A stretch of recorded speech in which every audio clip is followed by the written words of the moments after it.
c'est très dur. Le ligament est très très dur. Voilà. On fait de tout en étudiant le Tanakh. Alors même en France. Ouais, bah, je sais pas, ouais, peut-être, c'est hein. intéressant. Oui. Tov, qu'est-ce qu'il dit ensuite? Ki ruach znonim it'a. Ruach znonim, c'est un esprit, je vais être gentil, un esprit vagabond. Mais enfin, un esprit qui pense qu'à jouir, l'hédonisme, c'est bien. Vous avez vu que je fais toujours attention de ne pas dire épicurien, puisque vous savez que je ne suis pas d'accord avec l'utilisation du mot épicure, ne serait-ce que d'après la lettre à Ménassé, qui avait été réexpliquée au IIIe siècle par les stoïciens. Qui roarznonim it'a, mazé it'a, à force de penser mal, ils font mal. Vaiznom it'a Elohem. Ça veut dire, malgré qu'ils se considéraient, je suis au verset 12, malgré qu'ils se considéraient comme les enfants d'Israël, eh bien, Vaiznom it'a, ils n'avaient pas honte, quoi, je veux dire. Là, en étant sur la terre d'Israël, le peuple d'Israël, eh bien, ils ne se gênaient pas de contrarier le projet divin en allant adorer d'autres dieux et en ayant des agissements qui sont totalement étrangers à ce qu'ils sont. Al-Raché et Harim Yezabechu, donc ils allaient sur les hauts des collines. Pourquoi est-ce que Oshéa nous dit sur le haut des collines, ils allaient préparer des autels afin de faire des sacrifices? Parce que c'était l'habitude des Cananéens de construire des misbéars, des misbérot, sur les hauteurs des collines. Ve'alakvaot yekateru, les encens, c'est-à-dire qu'on faisait brûler, pareil, sur les hauteurs. Tachat alon ve'livne, et ils se mettaient sous un chêne, les autres je ne sais pas quel est leur nom, livne ve'ela, deux sortes d'arbres moyen-orientaux, qui tov tzila, parce que leur ombre était agréable et propice. Alken tiznena benotechem vekalotechem tenafena. C'est-à-dire qu'il lit ici le prophète Oshéa le fait qu'ils se consacraient à d'autres dieux, qu'ils agissaient de cette manière, c'est-à-dire que lorsque les pères et les prêtres n'accomplissaient pas le rôle qui était le leur, et donc vivaient dans un déviationnisme spirituel, il n'y avait pas à s'étonner que quoi? Alken, en conséquence de quoi? Alken, tisnena benotechem, vos filles se prostituent, elles se prostituent parce qu'elles ne sont pas mariées, parce que celles qui sont mariées, vekalotechem tenafena, et vos filles mariées ou vos brus, eh bien, elles sont adultérines. C'est-à-dire, c'est donc qu'on voit qu'il n'y a rien ici qui veuille, chez Oshéa, une volonté de nous faire entendre combien, oui, ça que ce soit une catastrophe, bien évidemment, mais de nous mettre en garde, bien évidemment, à chaque conduite, à chaque comportement, de venir nous faire entendre que, comment on dit, quand on est à grande vitesse, un petit coup sur le volant, voilà, et on a une grande déviation. Voilà. Alors, Israël est comme cet engin lancé dans l'histoire. Il traverse l'histoire, il n'a pas disparu de l'histoire. Ça veut dire qu'il a une capacité, une densité particulière. Et voilà que lorsque les comportements se laissent aller, et les conduites, eh bien, on arrive à des déviationnismes importants. Lo efkod al benotechem ki tiznena.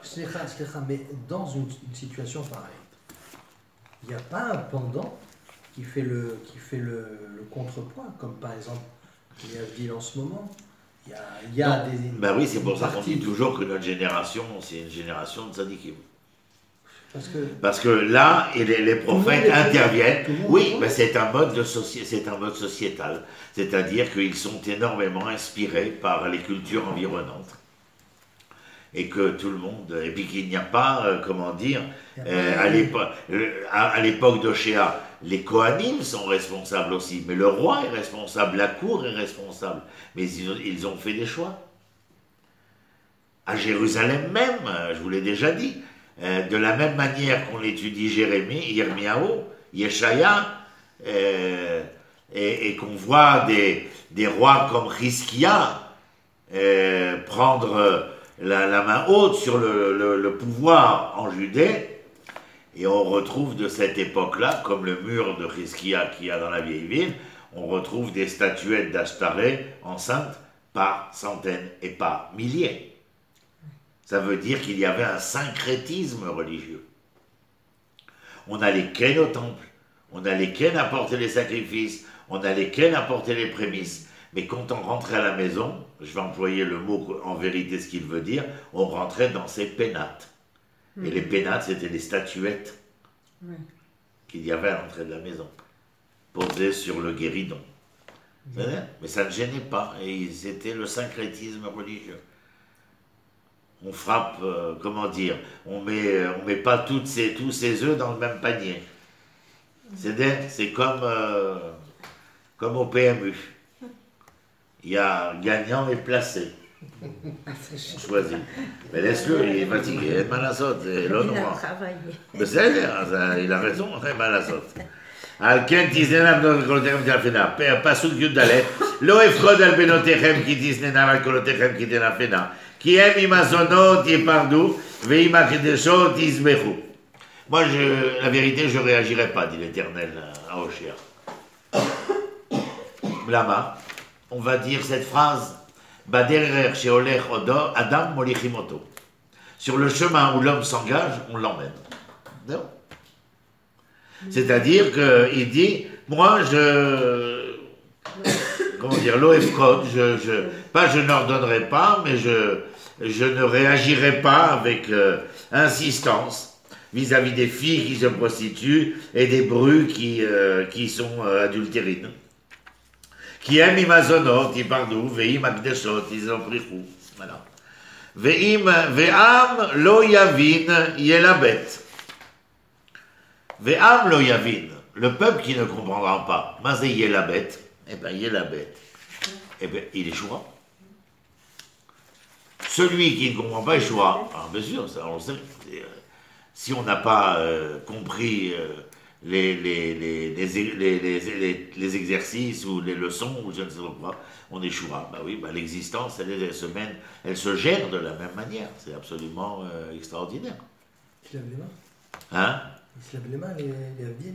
Qui a, je dis, derrière sur les radars, il y a un moment où on ne peut pas forcer la main des choses. Il y a une mise en garde, il y a le prophète, il y a une remise en question. Il y a eu certainement d'autres réactions de la part de l'Éternel, mais en tout état de cause, eh bien, il faut savoir que, voilà. Et Imzoné ata Israël, si tu te prostitues, Israël, Hal yesham Yehuda, ve'al tavohu a Gilgal, ve'al ta'alu beit aven, ve'al tishav'u chai Adonai. Maintenant, si vous, Israël, on parle du royaume d'Israël, hein, vous vous rappelez, Oshéa, il prophétise dans le royaume d'Israël. Et il dit aux enfants d'Israël, si vous comportez de cette manière, vous conduisez de cette façon, vous prostituez, Ali Hashem Yehuda. Ali Hashem Yehuda, n'accusez pas Yehuda. Et ve'al tavohu a Gilgal, ve'al ta'alu beit aven, ve'al tishabu chai Adonai. C'est-à-dire, ne soyez pas de ceux qui veulent essayer de se justifier, de se faire entendre, de s'expliquer, de trouver des responsabilités qui seraient tierces. Votre attitude, vos comportements ne dépendent que de vous. Et nous, humains, tous autant que nous sommes, à chaque fois que nous sommes pris la main dans le sac, nous cherchons un coupable. Ah oui. C'est notre... tous, tout le monde. Tout le monde, nous cherchons toujours, c'est la faute à machin. Ouais. C'est-à-dire, et c'est exactement cela que, jusqu'à ce passage, parce que j'ai préparé quelque chose en rapport avec cela, que je vais m'arrêter, mais foncièrement, comme j'ai dit tout à l'heure, la vitesse à laquelle nous sommes lancés dans le cours de l'histoire, un simple mouvement et nous partons à la dérive totalement, et que nous sommes bien entendu de ceux qui, d'une manière mais probante, sommes attirés par l'ensemble des cultures environnantes.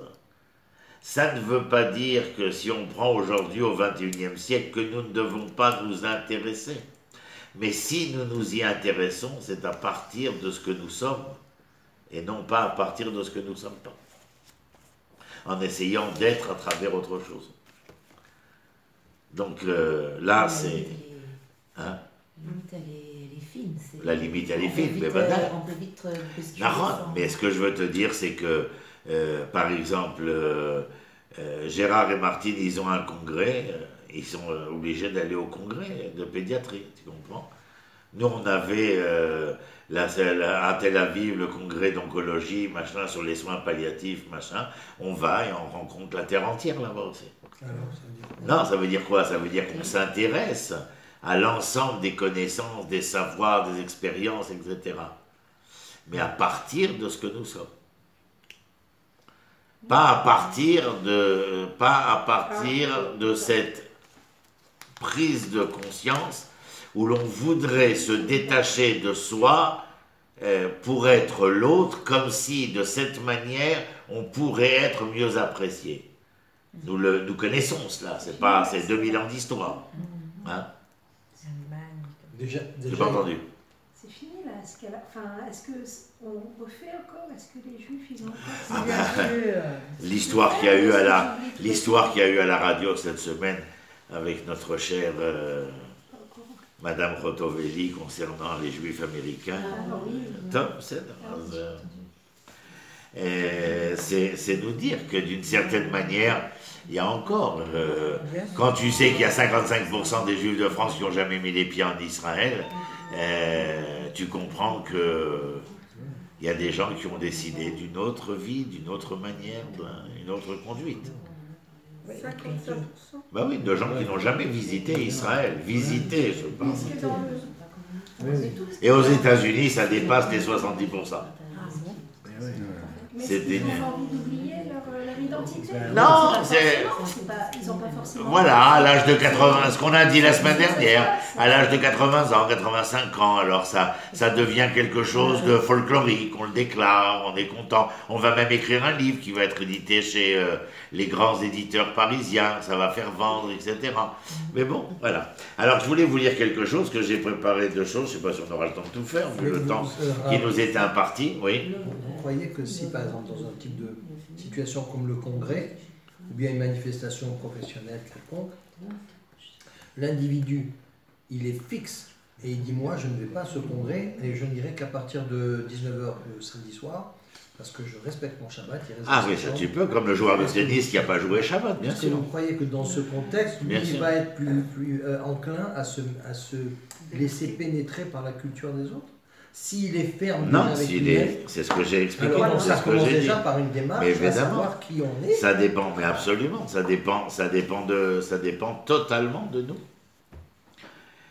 Donc, un passage du Rav Kook dans le Orot HaTshuva que j'ai trouvé intéressant.